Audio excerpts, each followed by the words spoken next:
Hi and welcome to week 4 of my video blog, which means I've been here a whole month, which is insane. It doesn't feel like it at all, mainly because I'm still so unsettled, as in we're still in accommodation that's not, temporary accommodation, um, and still don't really know what on earth is going to go on for the next 5 months. But it's kind of good, easing into it a little bit. Um, yeah, it's just exciting, really. So, finished my TEFL course. So the second week of the course, I was mainly in primary schools, which was different to secondary. I think I prefer secondary, which is weird because at home I'm hoping at some point to do PGCE and teach primary. But with English, secondary is better, I think, because young kids are still learning Thai, so to try and ask them to speak English is a bit much. So you sort of, especially with the younger ones, you end up singing a lot of songs, colouring a lot of pictures, and doing lots of games, which is fine, but you can't see their progress as well. Whereas with the secondary, I actually felt like I was teaching them something, and that was really rewarding. So I think with primary, you kind of miss out on that. It's good fun, but it also takes up a lot of energy. I felt like a kids' TV presenter a lot of the time, and singing head, shoulders, knees, and toes 6 times over to some 3 and 4 year olds is an interesting experience, but probably not for me. But yeah, it's all good. I'm glad I've had that experience. I wish that I'd got experience teaching 17, 18-year-olds, because I know some people have been able to do that and they've really loved it. Whereas the oldest that I've taught is 14, 15. And kids here seem a lot younger than they do in England. Maybe it's a culture thing. Um, but yeah, the organisation on this thing, basically, if you're highly strung, don't do it, because you've got to be laid back as a survival mechanism. To be happy, you have to be laid back. So I'm kind of just going with the flow. I've got no idea where I'm going to be placed. I've got no idea if I'm going to be in secondary or primary.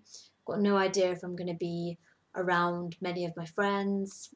I don't know. But I'm going to put in some preferences and hopefully we'll work something out. Yeah, so once we finished at the end of the qualification, we had a TEFL exam, which is a very loose terminology exam. We were kind of split up into groups of 10 people, stuck in a classroom in the teacher school, and just given an open book test. It was the most banterous exam I've ever done. It was just funny. So we kind of just we've all got identical answers. I don't know. Apparently that's allowed. So I mean, I'm hoping that the main thing we're assessed on is the actual teaching, because surely it doesn't really matter what you write down. I mean, there's some stupid questions in there, but yeah, we'll see. So everyone went out celebrating, obviously, which is always cool.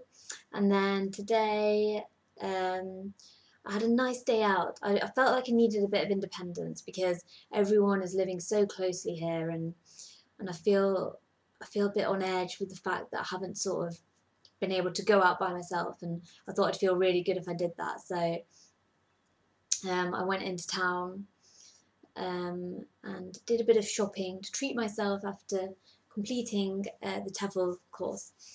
So I bought a nice dress, and then I met up with everyone else and we went to the big standing Buddha, which is pretty cool. Like, it's a really bizarre place. It's only like a 15-minute tuk-tuk ride from our apartments, and it's up in the hills. So you have a beautiful view of Hat Yai from really high up. It's gorgeous.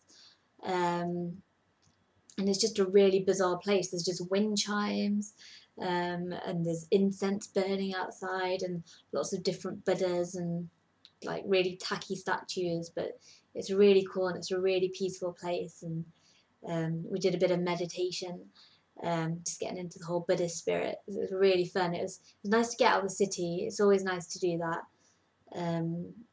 and sort of feel something a bit different. So it was good. It was good.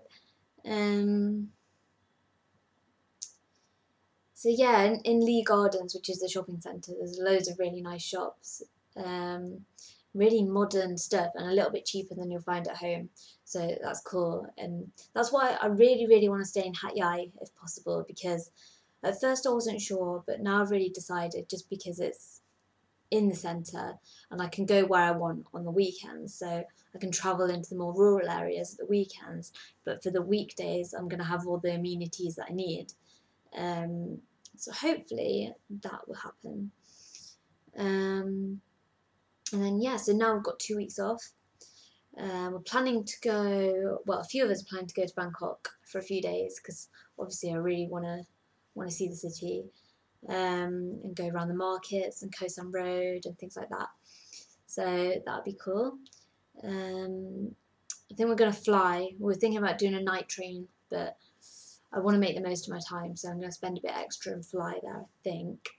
And then we're meeting up with everyone on the island, which is called Koh Phangan, I think, for the full moon party, which everyone, like, I heard about this before I even went, and it's just meant to be a massive, massive party, which I'm excited for, because it's 2 days before my birthday as well. So hopefully I'll stay on the island for my birthday, and we can just have like a good party times, and let loose a little bit before we come back to Hat Yai, chill out a bit more, and then start our jobs. So yeah, I'm looking forward to seeing more of Thailand, because I feel like we've kind of went from a secluded island into a city that we haven't been able to sort of see that much, just because the course has been so intense and we've been working every day, lesson planning every day.